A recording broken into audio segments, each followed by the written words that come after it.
7절부터 13절까지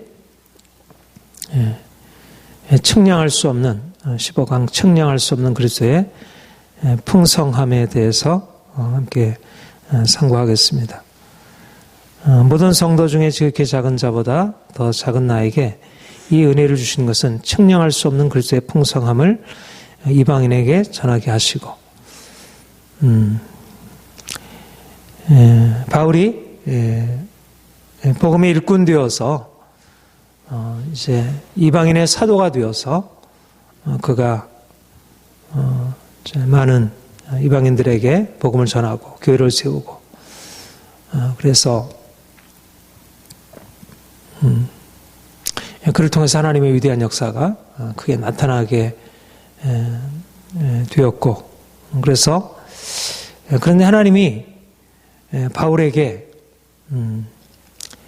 그를 사도로 부르셔서 복음의 일꾼 삼으셔서 그에게 하시고자 하신 일이 무엇인가 하면 이 측량할 수 없는 그리스도의 풍성함을 드러내는 것. 복음은 우리에게 측량할 수 없는 그리스도의 풍성을 우리에게 말씀하시고 드러내시고 있다는 것입니다. 이쪽으로 오라. 이쪽으로.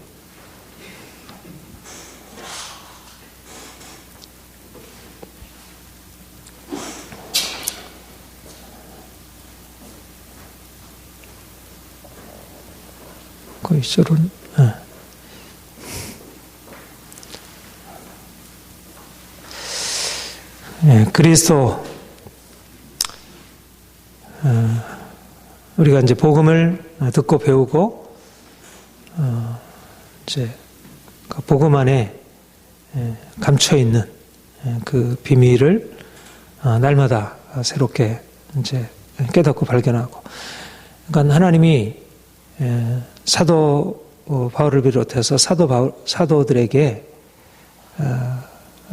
이 놀라운 복음을 드러내셔서 그들을 깨닫게 하시고, 그것을 경험하게 하시고, 또 그걸 전하게 하시고, 그래서 많은 사람들이 그것을 듣고 복음의 그 풍성한 생명 안으로 들어가서 정말 어떤 새로운 삶을 경험하고, 그래서 이제 너무 놀라운 이제 그런 일들이 나타난 것인데, 우리가 복음을 계속적으로 들으면서 그 복음이 실제적으로 우리의 인생 전체 안에 얼마나 놀라운 것인지, 이거를 날마다 새롭게 발견하고, 이제 마치 이제 우물을 이렇게 물을 퍼내면 더 깊은 맑은 물이, 더 시원한 물이 이렇게 나오듯이, 우리가 복음에 대해서 한번 듣고, 우리 주님의 사랑에서 듣고, 주님 우리에게 행하신 일들을 듣고, 그러면서 이제 감사하고, 그러면서 또 복음에 대해서 또 들으면서 또 그것이 더 새롭게, 더 이제 우리의 인생 전체 안에 새로운 능력으로 나타나기를 우리가 기대하는 것입니다. 근데 복음은 바로 이 그리스도께서 오셔서 우리를 위하여 세일을 행하셨다는 것. 그리스도가 오심으로 우리 인생 전체 안에 전혀 새로운 일들이 나타나게 되었다는 것.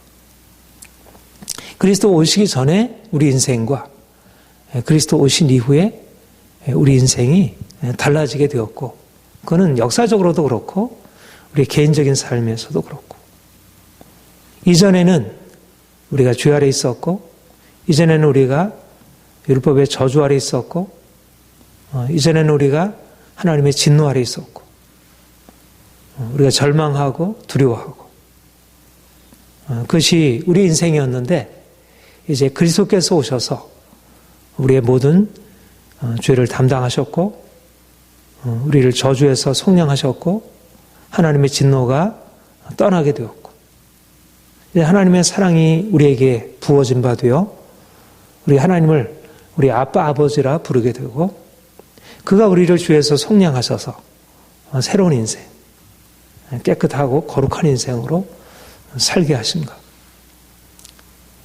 우리의 삶이 이제는 예수님으로 인하여 완전히 변화되고 바뀌어지고 새로운 삶이 전개되었다는 것.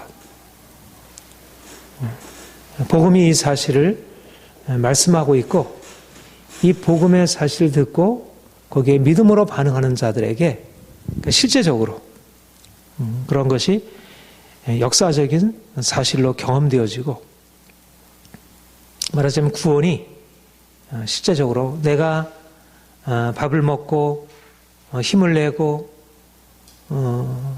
내가 나가서 일하면서 살아가는 모든 삶이 실제이듯이 주님께서 우리를 이전에 우리가 놓여있던 그런 절망적인 상황에서 건져내셔서 자유케 하신 것이 너무 분명한 실제가 되고 그것이 매일의 경험이 되고 우리가 그것을 함께 공유하고 나눌 수 있고 하나님이 내게 이렇게 행하셨어요.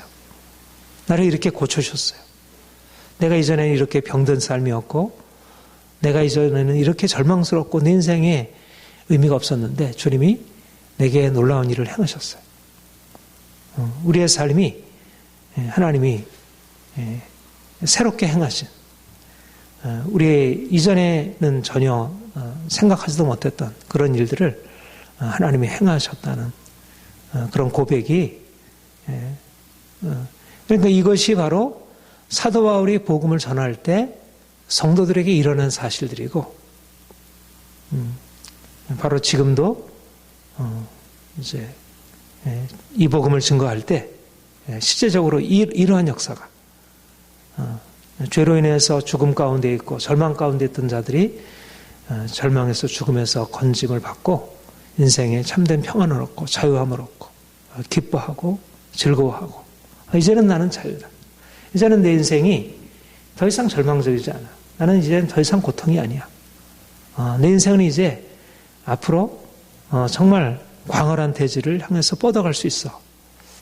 이런 자신감으로 나갈 수 있도록 하나님이 우리 인생을 그렇게 바꿔놓으셨다는 것을 그것이 그냥 그러니까 이 복음의 사실들은 어떻게 보면 너무 현실과 그러니까 사도 바울이 증거할 때 복음을 증거할 때도 그랬고 지금도 마찬가지고 사실 현실과 너무 반대되는 얘기인 것입니다. 현실은 어둠이고 도무지 이 어둠을 벗어버릴 수 없는 깊은 어둠이고 그런데 빛이다. 이제는 어둠은 지나갔고 밝은 새날이 왔다. 이렇게 말하고 있고 그러니까 이 복음을 듣는 자들이 그 복음에 대해서 예 그래요 이렇게 반응하기에는 주어진 현실이 너무 어두웠던 것입니다. 그런데 복음이 전혀 새로운 소식을 말하였고 또 그 말이 그냥 말이 아니라 현실을 전혀 다룰 수 없는 그런 말이 아니라 그 말이 임할 때 실제적으로 그 말과 함께 하나님의 능력이 그 안에 풀어지면서 사람들이 죄에서 벗어나게 되고 절망에서 벗어나게 되고 전에는 너희가 허물과 죄로 인해서 죽었던 너희를 살리셨도다. 공중의 권세 잡은 자 아래 있었고 불순종의 아들들 간의 역사는 그 영이 역사함으로 욕심에 따라 행하며 하나님의 진노 아래 있었다. 그러나 하나님의 긍휼이 복음으로 인하여 나타나게 되었고 그 긍휼의 복음을 사람들이 듣고 실제적으로 그 죄와 죽음에서 벗어나서 자유함을 얻게 되었다. 복음이 실질적인 생명이고 능력이고 그것이 초대교회에 일어났던 에베소 교회 안에 일어났던 갈라디아 교회 안에 일어났던 고린도 교회 안에 일어났던 로마 안에 일어났던 하나님의 역사들이고 근데 바로 지금도 그 죽음에서 생명으로 옮겨지는 일이 고통에서 기쁨으로 옮겨지는 일이 지금도 우리 인생 안에 일어나고 있고 우리가 그것을 기대하고 있고 그런데 정말 현실적으로 사람들이 살아가면서 이 복음 안에 있는 이 놀라운 것들을 정말 잘 이해를 못하는 것이죠. 자기를 사랑하는 자를 위해서 예비하신 모든 것은 눈으로 보지 못하고 귀로 듣지 못하고 마음으로 생각지 못했던 것 같으니라. 하나님이 그런데 이것을 성령으로 계시셨습니다. 하나님의 성령으로 말미암아 이것이 이 측량할 수 없는 이 놀라운 비밀이 이 은혜의 놀라운 소식이 사람들한테 전파되고 이것이 믿어지게 되면서 거기에 변화가 일어나는데 그런 사람들이 이 복음의 놀라운 비밀들을 깨닫지 못하고 그것과 상관없이 하나님은 이제 죽은 자를 가운데 살리시려고 하는데 현실이 죽어 있다고 고통하고 절망하고 두려워하고 희망 없이 하나님이 우리에게 오셔서 이제 우리에게 측량할 수 없는 그리스도의 풍성을 죽은 자가 살아나는 이 기적을 메마른 땅이 백합화같이 피어나고 죽어있던 그런 이 땅에 새로운 생명이 움터나는 그런 놀라운 하나님의 역사가 지금 우리에게 일어나고 있다는 것. 하나님이 그걸 우리에게 하시려고 하신다는 것. 그러니까 지금 우리가 사실 하나님이 우리를 지금 부르신 목적이 뭘까? 바로 이것을 경험하고 이 놀라운 복음의 비밀들을 나타내도록 하나님이 계시는구나.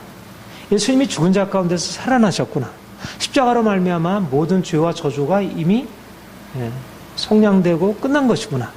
이제는 새날이 전개되었구나. 사람들에게는 전혀 믿을 수 없는 죄 아래 살고 있고 저주 아래 살고 있는 사람들은 전혀 이해할 수 없는 측량할 수 없는 이성으로서 죽음이라는 이성이 우리에게 보여주는 것은 사람들은 죄 아래 있다는 것 그리고 죄로 인해서 삶이 너무 고통스럽다는 것 그리고 그것을 벗어나려고 하지만 근본적인 치유는 존재하지 않는다는 것 이성으로 측량해 보려고 하더라도 결국 죽음이라고 하는 것은 너무 견고한 현실인 거예요.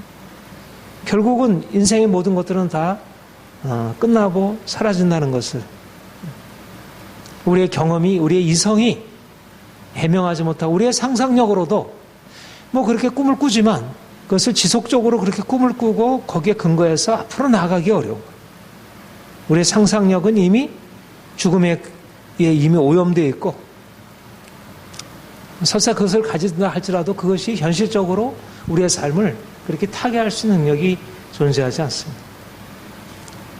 그런데 주님이 우리에게 오셔서 십자가의 능력을 말씀하시고 부활의 능력을 말씀하시고 그것을 통해서 우리 인생 안에 측량할 수 없는 그리스도의 그 풍성함을 우리로 경험하게 하시고 이제는 이 세상의 죄와 저주의 영향을 받지 않는 우리 주위에 그렇게 온갖 그런 죽음이 저주가 많은 사람들을 장악하고 공격하고 사람들이 거기서 벗어날 수 없다고 그렇게 생각하고 있지만 그런데 하나님이 우리에게 행하신 일은 전혀 다른 것을 하셨다는 것. 이제 우리가 이 복음이 가지고 있는 이 측량할 수 없는 그리스도의 풍성함을 향하여 우리가 마음을 열고 그분에게 반응하고 그분에게 조율되고 그러니까 우리가 그 측량할 수 없는 풍성함으로 나아가려고 하면 우리가 믿음이라는 것으로 이제 그것을 받아들이고 이걸 경험할 수 있는데 우리가 그동안에 해왔던 것이 결국 보이는 경험적인 세계에 너무 오랫동안 조율이 되어 있어가지고 하나님을 믿어도 결국은 그 한계 안에서 우리가 경험한 그 한계 안에서 이런 것을 이렇게 해결했으면 좋겠어 하는 그런 우리의 하나님을 향한 기대도 너무 제한되고 작고 하나님이 행하시려는 근본적인 변화 우리가 죽음에서 살아나고 죽음에서 건진을 받고 우리가 죄에서 벗어나고 우리가 하나님처럼 우리가 신의 성품에 참여하고 정말 사람들을 변화시키고 자유케 하는 그런 왕적인 권세를 가지고 나아가는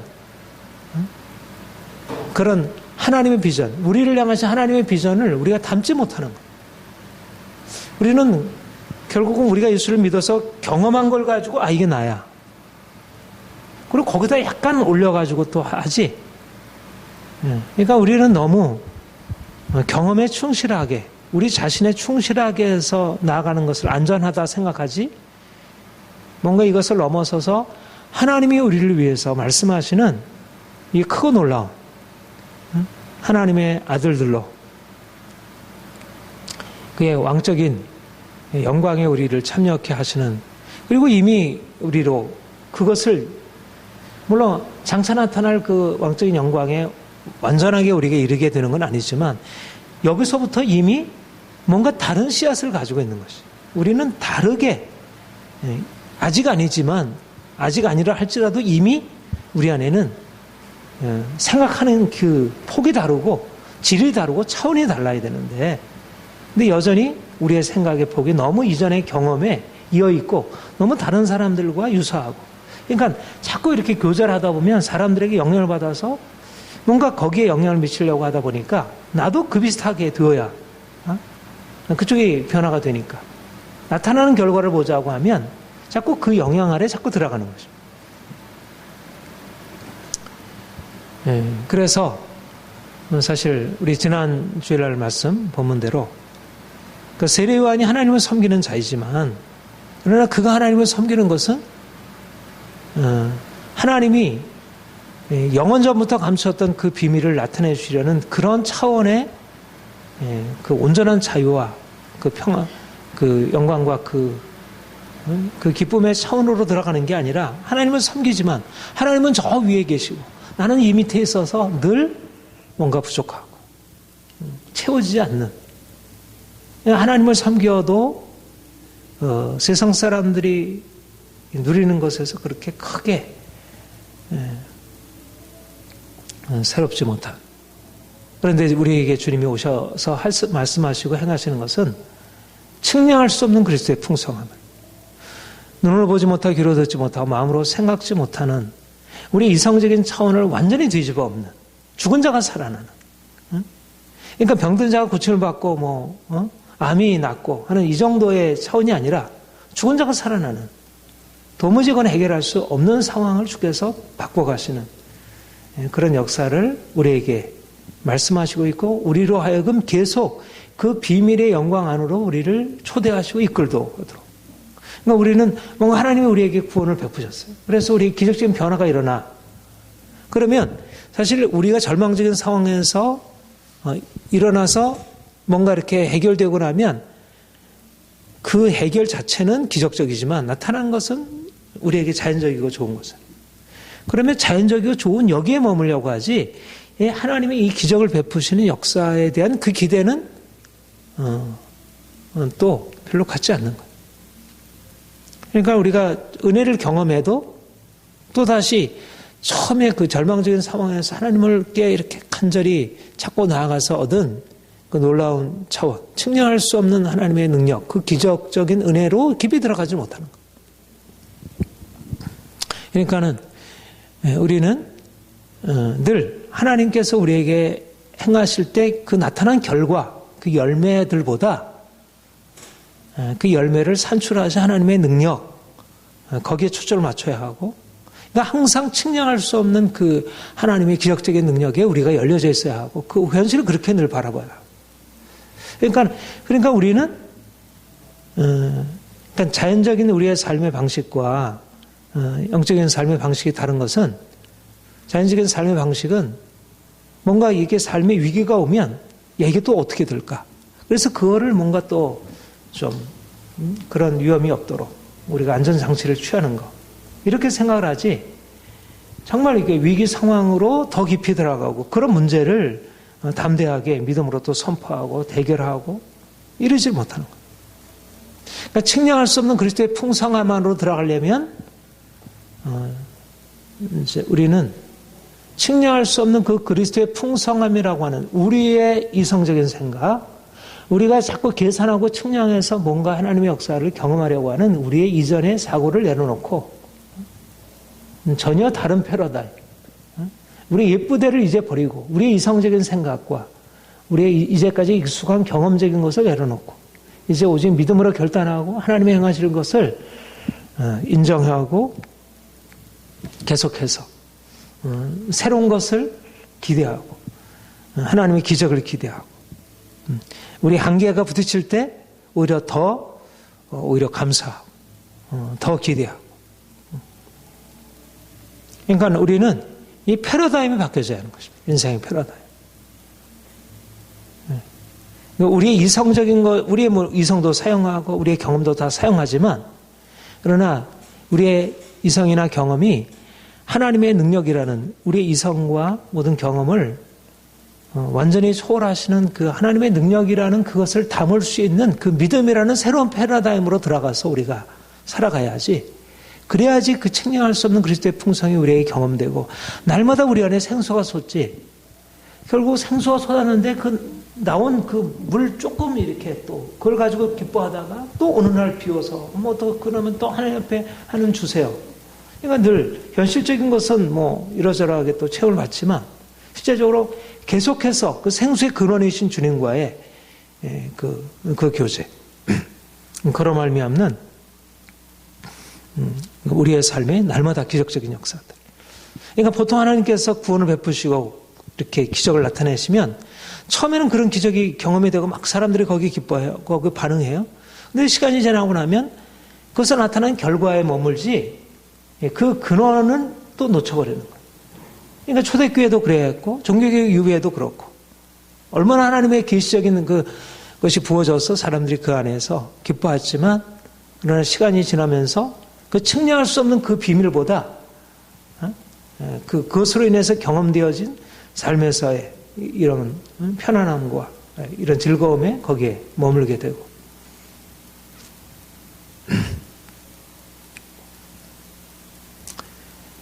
그래서 우리에게 필요한 것은 나타나는 결과가 중요하지만 그것도 우리가 기대하고 감사하지만 그러나 그보다 측량할 수 없는 그리스도의 풍성함이라는 우리의 계시적인 차원으로 우리가 날마다 들어가서 이걸 가지고 우리의 필요만 채우는 게 아니고 그러니까 이게 너무 기적이니까 그야말로 이거는 마르지 않는 셈이니까 다른 것으로서는 우리 자신도 가지고 있다가 좀 또 이렇게 하면 또 소진되고 없어져 버리는데 주님이 지어주신 풍성한 측량할 수 없는 그리스도의 풍성함이라는 것은 마르지 않는 생수니까 이걸 가지고 사람들에게 나누고 그러면서 이제 이게 엄청난 능력으로 나타나게 되는 거죠. 그러니까 복음이 불길같이 퍼져가는 거죠. 왜냐하면 이거는 측량할 수 없는 차원이 계속 부어지니까 이게 흘러 넘치는 거예요. 그러니까 에스겔의 그 성전의 그런 환상처럼 성전에서 물이 흘러나오면서 처음에는 발목에, 무릎에, 허리에, 그 다음에는 넘을 수 없는 강물로. 그래서 그 강물이 온 세상을 살리고 변화시키는. 이게 이제 복음의 본래적인 능력이고, 우리가 이 복음의 본래적인 능력의 통로가 되는 것. 이게 놀라운 거죠. 그러니까 우리가 비록 인간적으로 어떠한 형편으로 이제 살아왔던지 간에 사실 그것이 중요한 게 아니고 어떻게 하면 이 측량할 수 없는 그리스도의 풍성함을 우리가 경험해서 이것을 가지고 나눌 수 있을까? 하나님 안에 감춰 있는 것입니다. 이게 뭐라 그랬냐면 영원부터 만물을 창조하신 하나님 속에 감추었던 비밀의 경륜이 어떠한 것을 드러내게 하십니다. 영원부터 만물을 창조하신 하나님 속에 감추어있던 비밀의 경륜이라고 그랬습니다. 이게 이제 나타난 거예요. 그리스도께서. 그러니까 그리스도께서 창조 때부터 가지셨지만 아직은 드러내지 않았던 그 엄청난 비밀.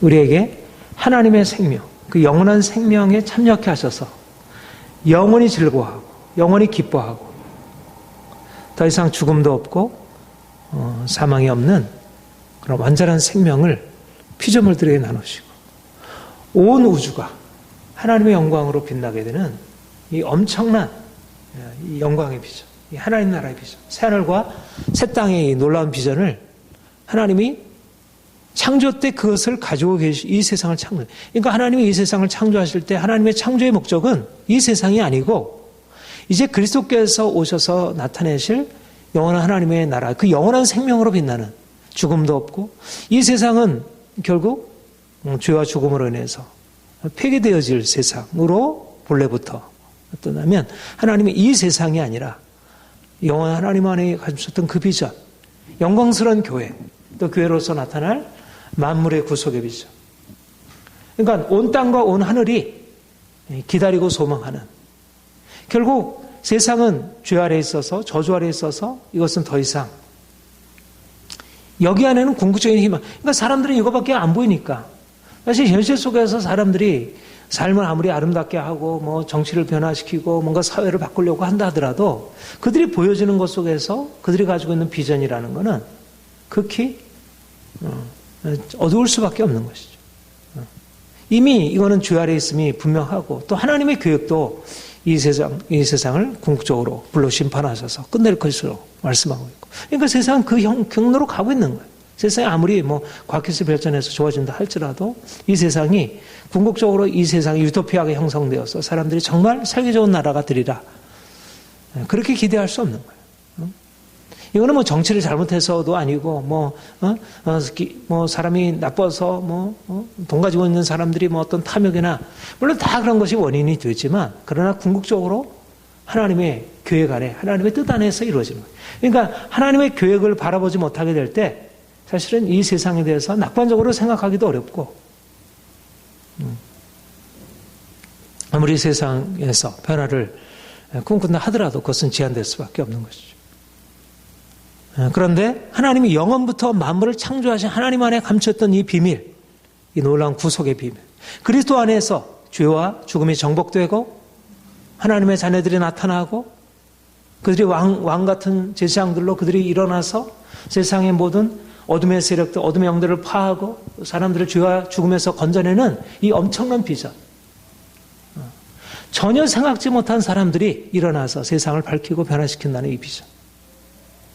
사람들은 전혀 기대도 하지 않는 사람들 안에 하나님이 그 사명을 주시고 그들을 통해서 세상을 바꾸시라는 하나님의 비전. 그리고 하나님 궁극적으로 온 세상을 그분의 목적을 따라 구속하실 것이라는 비전. 현실은 사람들이 생각하듯이 정말 그렇게 되어가는 거예요. 우리도 그렇게 되어가는 것을 인정하고 받아들여요. 그러니까 사람들이 보고 있는 게 틀리질 않아. 사람들의 과학적인 예측, 사회과학적인 예측이 그렇게 틀리질 않아. 자연과학적인 예측이 그렇게 틀리질 않아. 실제적으로 그렇게. 그러나 우리는 그렇게 사람들이 보고 있는 그 현실을 보고 있는 게 아니라 과학적인 어떤 사실들에 근거해서 살아가는 게 아니라 그런 것을 넘어서서 계신 하나님의 영원부터 만물을 창조하신 하나님 속에 감춰있던 이 구원의 비전, 하나님 나라의 비전, 하늘과 땅이 그리스도 안에서 통일되고 만물이 하늘에 있는 것이나 땅에 있는 것이나 땅 아래에 있는 모든 것들이 다 그리스도 안에서 하나님과 화목되는 그런 놀라운 하나님의 비전이 우리에게 있고 우리가 이것을 가지고 그러면서 특별히 우리를 교회로 세우셔서 이 교회 안에 이 일을 행하신 것입니다. 그러니까 만물을 구속하신 하나님의 비전이 어디에 그 실체가 그 아주 분명한 핵심이 나타나게 되냐면 교회 안에. 교회를 통해서 만물을 구속하신 그리스도를 교회로 머리로 세우셔서 만물을 충만케 하시는 이 충만으로. 이제 10절에 보면 9절, 10절 우리 다시 한번 같이 읽어봅시다. 9절, 10절, 11절까지 시작. 영원부터 만물을 창조하신 하나님 속에 감추었던 비밀의 경륜이 어떠한 것을 드러내게 하려 하십니다. 이는 이제 교회로 말미암아 하늘에 있는 통치자들과 권사들에게 하나님의 각종 지혜를 알게 하려 하심이니 곧 영원부터 우리 주 예수 그리스도 안에서 영원토록 하신 것이라. 그리스도 예수 안에서 영원부터 예정하신 뜻. 그게 뭐냐면 교회로 말미암아 통치 권세 능력 주. 그러니까 교회를 만물 위에 모든 권세 위에 세우신 것입니다. 그러니까 교회가 모든 통치자 권세들에게 하늘에 있는 통치자 권세들. 그러니까 하늘에 있는 통치자 권세들도 교회로 말미암아 하나님의 뜻을 듣는다고 한다면 하물며 이 땅에 있는 통치자 권세들은 더 말할 나위가 없는 거죠. 그렇죠? 그만큼 하나님이 교회 안에 이 놀라운 비전을 제일 먼저 그러니까 사도들에게 이 비전을 말씀하셨고 사도들을 통하여 복음을 통하여 사람들이 주님께 돌아와서 이 비전에 함께 참여한 자가 되고 그들이 이 비전을 직접적으로 경험하고 그리고 이 놀라운 비전, 하나님 속에 감추었던 만물을 구속하시는 이 비전을 교회를 통해서 이제 퍼뜨리는 것입니다. 세상을 향하여. 이게 하나님의 생각이고 하나님이 우리 교회를 그렇게 세우신 것입니다. 근데 우리가 현실적으로 보면 교회가 그렇지 못하잖아요.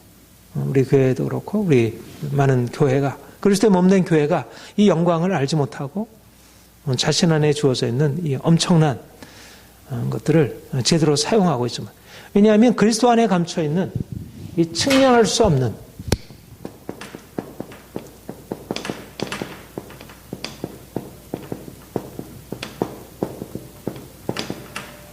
그러니까 이것이 바로 교회를 위하여 이게 교회의 영광이고 교회의 비밀이고 그러니까 그리스도의 측량할 수 없는 그리스도의 풍성을 이해를 하고 결국 여기서 계속적으로 공급을 받을 때 그리스도의 풍성이 교회가 영광스러운 교회로 그러니까 세상이 볼 때 그리고 온 세상이 통치자와 권세와 모든 권세가 이 교회에 측량할 수 없는 그리스도의 풍성함을 세상 권세는 모르는 것입니다. 영적인 권세들도 육적인 권세들도 이 풍성함 모르는 거예요. 세상이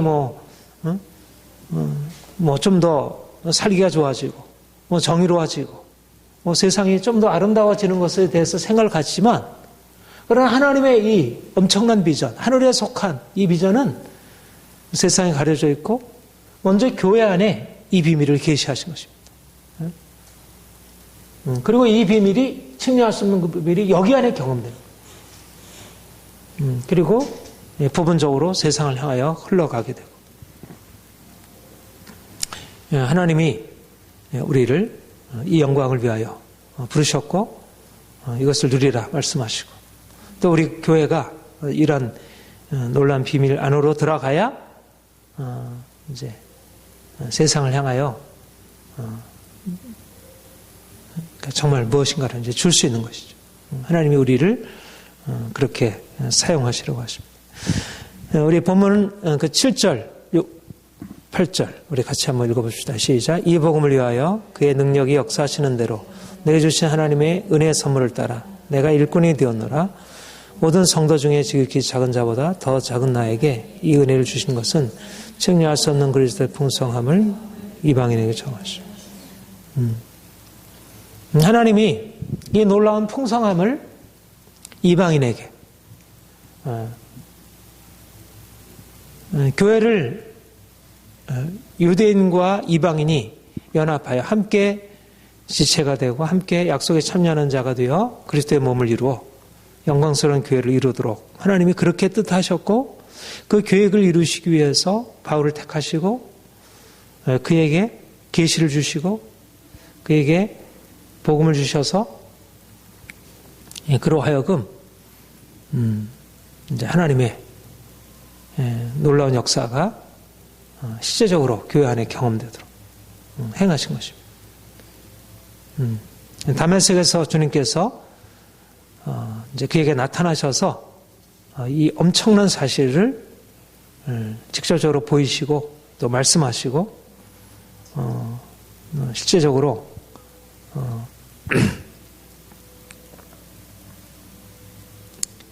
하나님이 그 자신의 인생 안에 경험하게 하시고 또 그 자신의 경험한 것을 사람들에게 이방인들에게 나타내시도록 그래서 이방인들이 주님께 돌아와서 주님을 만나고 놀라운 변화를 경험하게 하셨고 그러니까 사도 바울에게는 사실은 그가 하나님이 행하시는 이 놀라운 하나님의 그 영광스러운 비전을 그가 바라보게 되면서 이게 너무너무 이게 영광스러운 것이구나.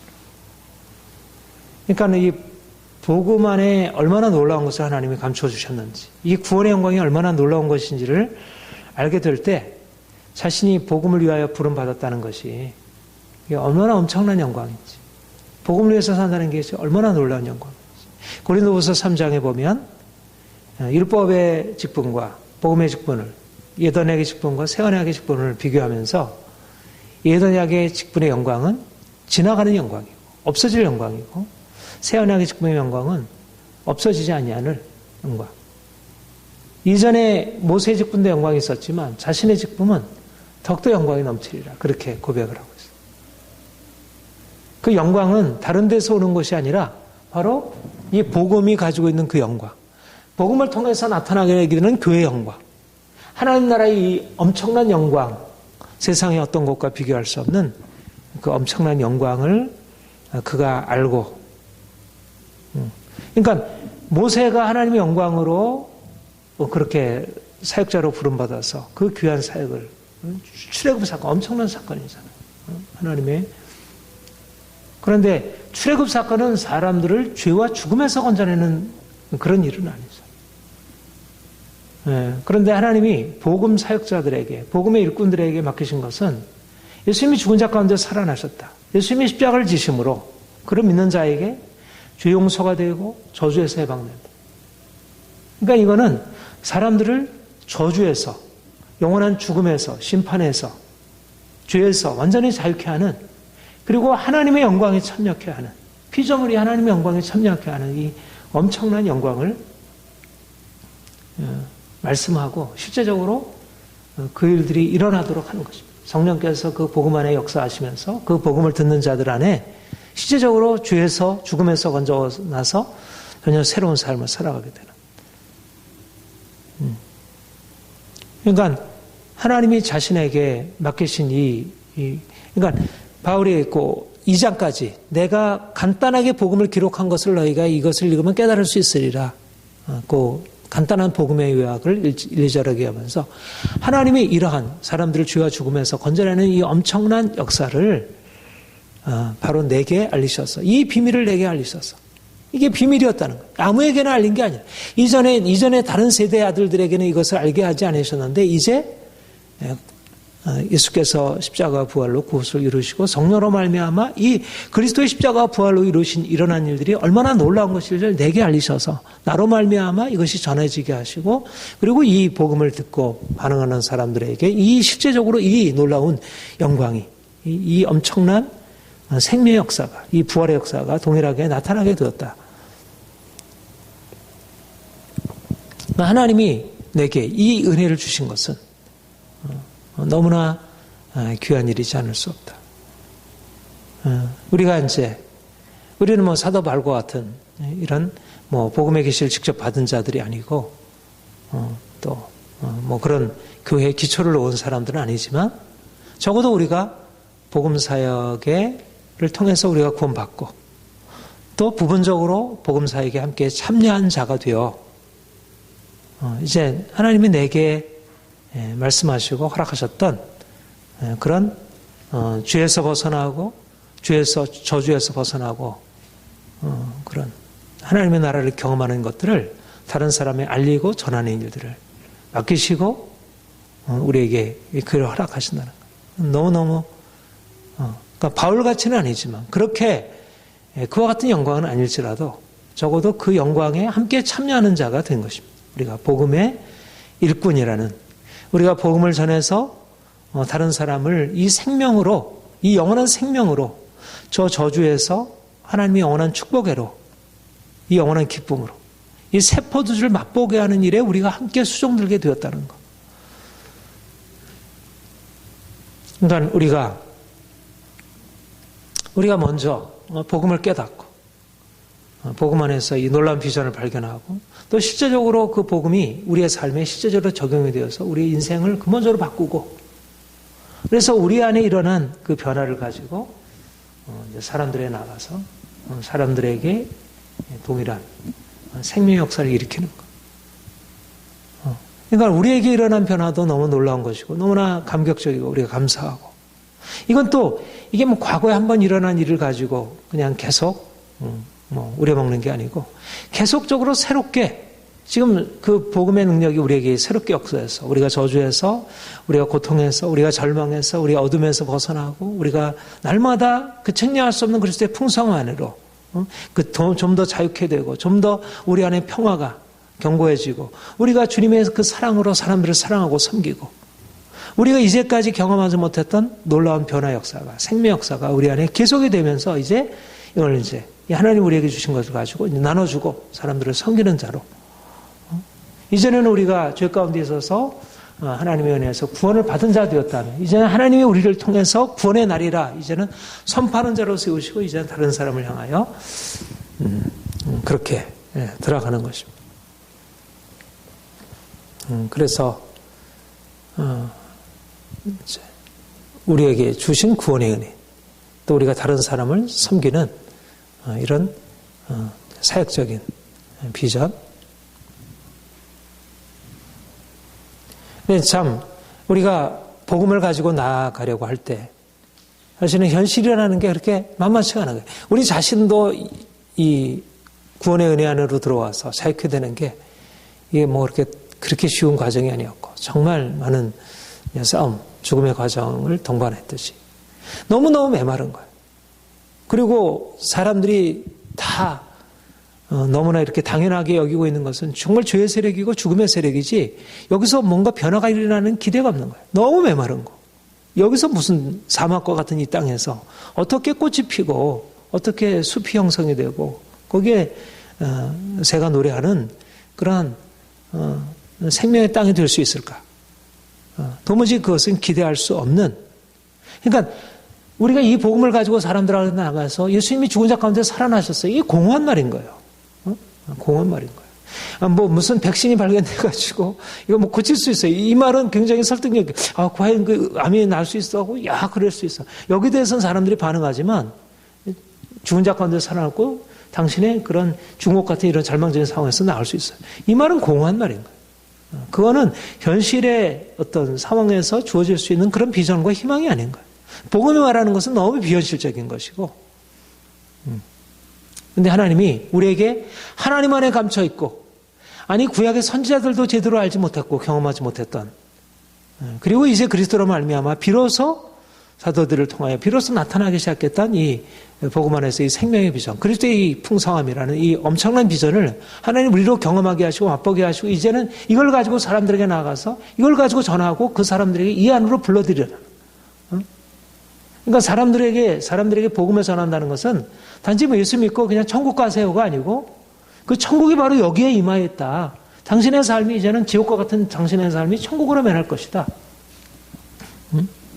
당신의 가정이, 당신의 마음이, 당신의 육체가, 당신의 인생 전체가, 당신의 모든 관계 안에 이런 천국이 임할 것이다. 새로운 삶이 나타나게 될 것이다. 그렇게 사람들에게 선포하고 실제적으로 그거를 이제는 그 선포의 말을 가지고 나눠주고 실제적으로 그렇게 행하는 거죠.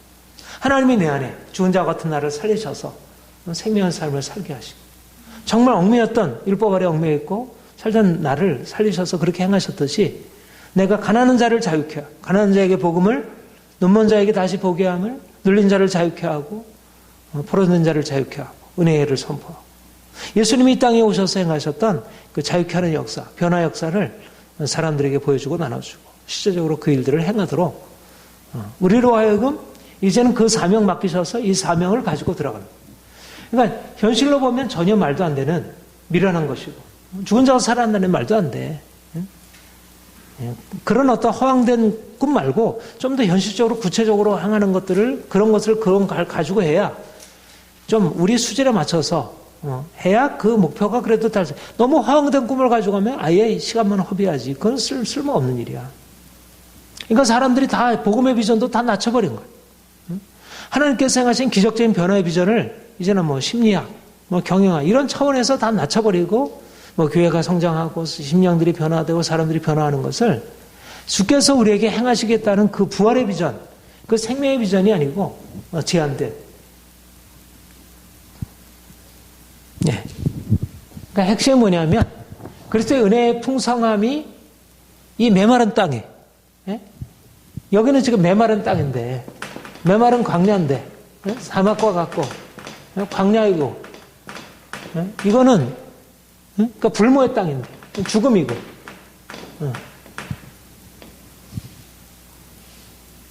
근데 어떻게 이게 영광으로, 생명으로. 핵심은 이 은혜. 은혜.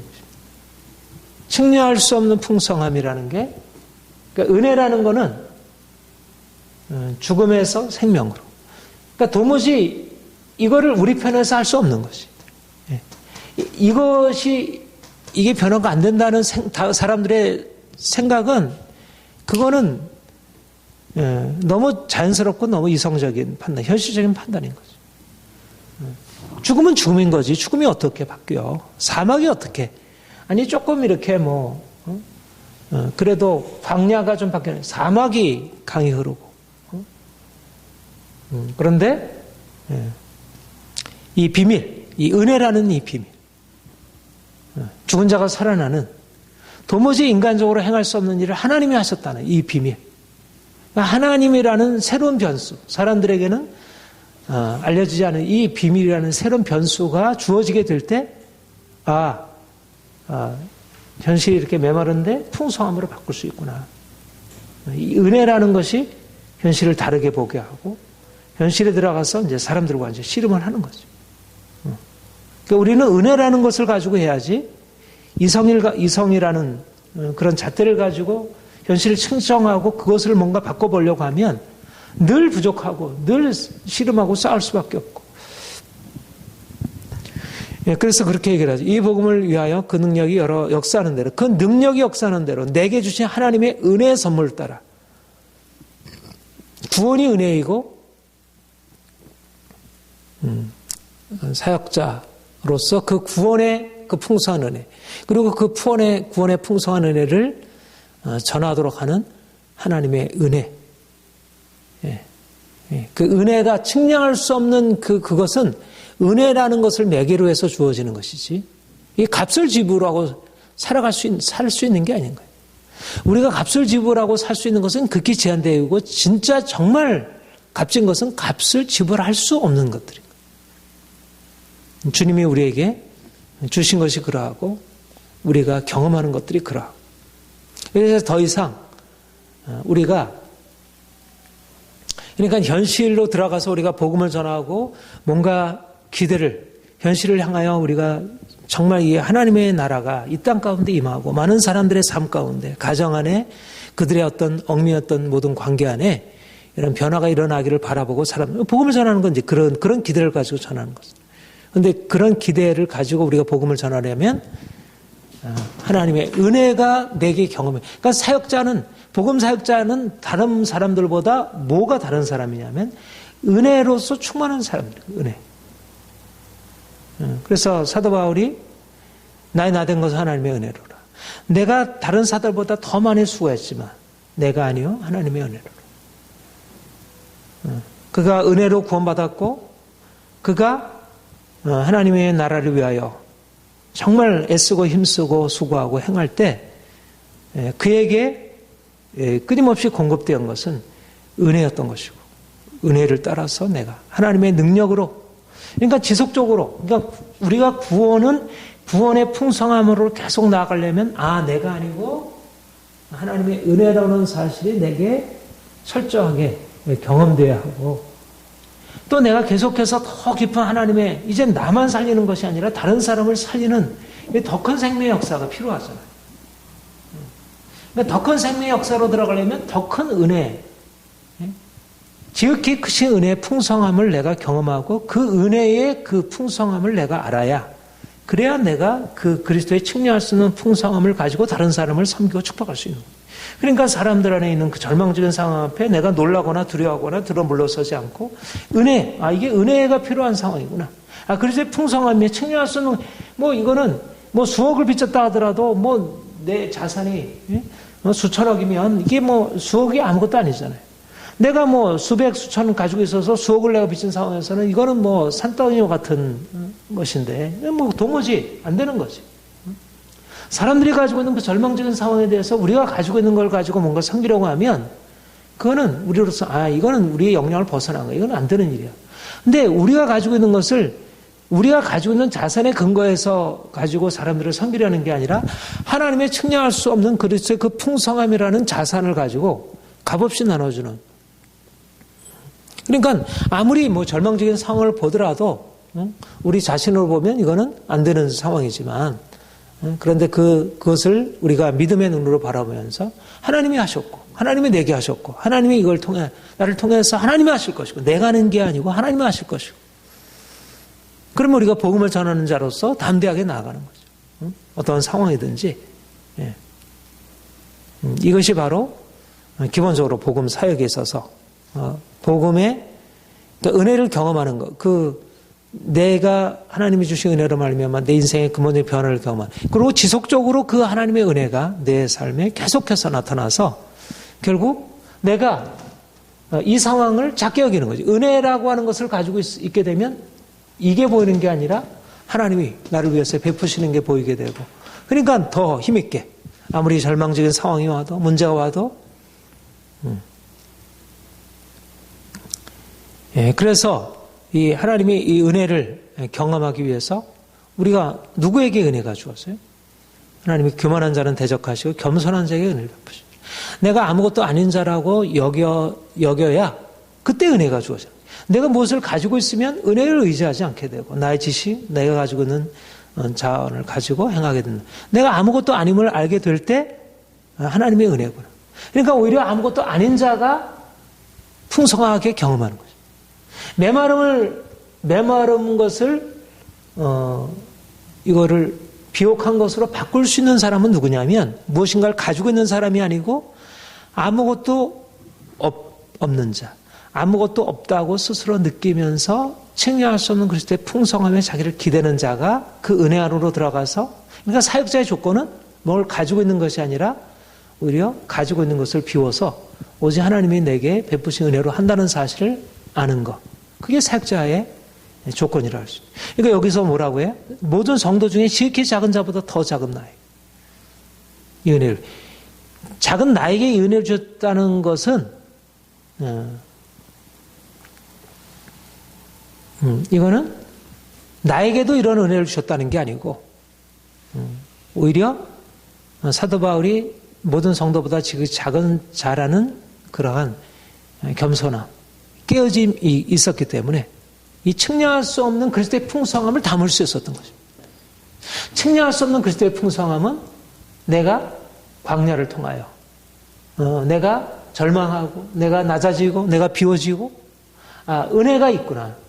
그랬을 때 그 은혜가 임하면서 그 메마른 광야가 숲으로 살림으로 변화되는, 그러니까 하나님이 우리를 지금 자에게, 지극히 작은 자에게 임하시는 그 은혜, 그래서 우리를 그 은혜로 인도하시기 위해서 우리를 여러 가지로 낮추시고, 그게 이제 감사한 것이고, 그러니까 하나님이 사도 바울에게 주셨던 그 같은 놀라운 은혜를 우리에게 주시려고 우리를 작은 자, 우리 작은 자인 우리를 부르셨고 또 작은 자인 우리를 더 낮추시고 작은 자로 낮아지게 하시고, 그러면서 하나님이 주시는 그 놀라운 풍성한 은혜가 이제까지 우리가 마음이 높아져 있을 때는 이제 우리가 경험하지 못했던 그 풍성한 은혜가 계속해서 부어지고 우리가 이제, 그러니까 하나님의 은혜,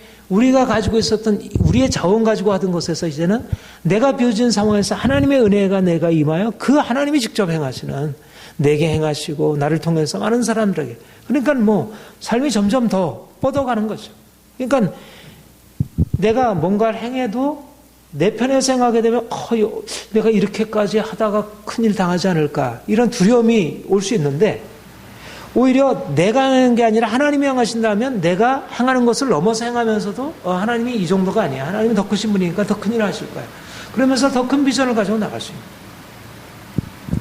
그러니까는 그러기 위해서 모든 성도보다 작은 자에게 주시는 은혜, 정말 작은 자가 되어서 하나님만을 붙드는 것입니다. 이게 이제 사역의 조건이고, 하나님이 이와 같은 사람들을 이제 사역자로 삼으시고. 우리 12, 13절 같이 보겠습니다. 시작. 우리가 그 안에서 그를 믿음으로 말미암아 담대함과 확신을 가지고 하나님께 담대함을 얻느니라. 그러므로 너에게 구하노니 너희를 위한 나의 여러 환난에 대하여 낙심하지 말라. 이는 너희의 영광이다. 하나님이 우리에게 복음적인 비전을 주시면서 우리에게 담대함과 확신을 가지고 나아갈 수 있도록. 현실들은 정말 어렵고 또 우리는 너무 약하고 실패하고 넘어지고. 그러니까 담대함과 확신의 근원은 뭐냐면 하나님의 은혜이고, 이 풍성함이 담대함과 확신입니다. 이미 우리에게 부어져 있었다. 약속하였고 하나님께서 성령으로 말미암아 우리에게 부으시고 있는 그런 은혜. 그래서 좀 더 담대하게 확신 가지고 하나님께 나가서 우리 자신의 근거에서 우리가 은혜를 받는 게 아니라 하나님 그분의 사랑으로 그분의 은혜의 근거에서 우리에게 부어지는 거 우리가 알기에 우리가 더 담대하게 실패하고 또 넘어져도 우리 하나님이 우리를 있는 그대로 받으시고 이런 면에서 더욱더 담대하게. 그리고 특별히 13절 보면 사실 이 본문의 맥락과는 조금 이렇게 맹단했는데 근데 1절과 13절에 서로 연결이 되어 있는 것 같아요. 1절에 뭐라고 얘기를 하죠? 그러므로 그리스도 예수의 일로 너희 이방인을 위하여 갇힌 자 된 바울이 말하거니와 너희를 위하여 내게 주신 하나님의 은혜의 긍휼을. 그러니까 어떻게 보면 하나님이 이 엄청난 복음의 사실들을 맡겼다는 이 엄청난 영광에 비해서 지금 현실적으로 사도 바울이 당하고 있는 것은 죄수로 지금 가장 비천한 자리에 놓여 있는 거예요. 복음을 위하여 이방인을 위해서 갇힌 자 되었고 나의 여론 환난 속에 처해 있다는 거예요. 근데 이게 원래 하나님이 주신 복음 사역에 주신 영광이고 이게 교회 영광이라. 그러니까 겉으로 볼 때는 전혀 영광이 아닌 거죠. 사역자가 복음 사역, 이 복음의 직분의 영광을 가지고 있다는 것이 현실적으로 그렇게 영광스럽지가 않은 거예요. 교회가 그렇게 영광스럽지 않아요. 그러니까 옥에 갇히고 핍박을 받고. 그런데 오히려 그건 낙심할 것이 아니고 우리가 날마다 우리의 겉사람은 낡아지지나 우리의 속사람은 날마다 새로워진다. 영혼의 영광이 더 밝아지고 영광 가운데 더 나가고 너희의 영광이니라. 이게 영광이라. 이게 복음의 영광이라. 고난이 오히려 복음의 영광을 가려오는 게 아니라 복음 안에 있는 그 영광이 고난을 통해서 영광이 더 빛나게 되고, 그러니까 현실을 바라보고 현실에 사람들이 가지고 있는 메마름이나 반응하지 않는가, 많은 사람들이 핍박을 하는, 그러니까 이런 것들이 이게 전혀 방해가 되지 못하는 거지. 이것 때문에 낙심하게 되고 이걸 두려워하게 되고 이게 내가 아니, 그런 게 아닌 거야. 이 모든 것들이 있을지라도 하나님의 은혜가 있고 측량할 수 없는 그리스도의 풍성함이 계속해서 부어지고 담대함과 확신 가지고 하나님 옆에 서 있으니까 누가 우리를 대적하리요? 환난이나 공고나 핍박이나 적시나 위험이나 칼이랴. 우리를 사랑하시는 이런 말미암아 넉넉히 이기는. 이것이 복음 안에 감춰 있는 놀라운 능력이고 실제적으로 하나님이 사도 바울을 그 영광 가운데 이끌어 가시고 있다는 큰 증거이고, 이 확신, 이 고난 한가운데서 가지고 있는 이 확신과 담대함과 이 평안함과 이 자유함, 하나님이 이런 그리스도의 안에 감춰있는 이 놀라운 풍성함을, 영광을 우리에게 또 동일하게 주시려고 하시고 우리로 여기에 이제 참여케 하시고 더 깊이 이 안으로 들어가도록 말씀하십니다. 우리 한번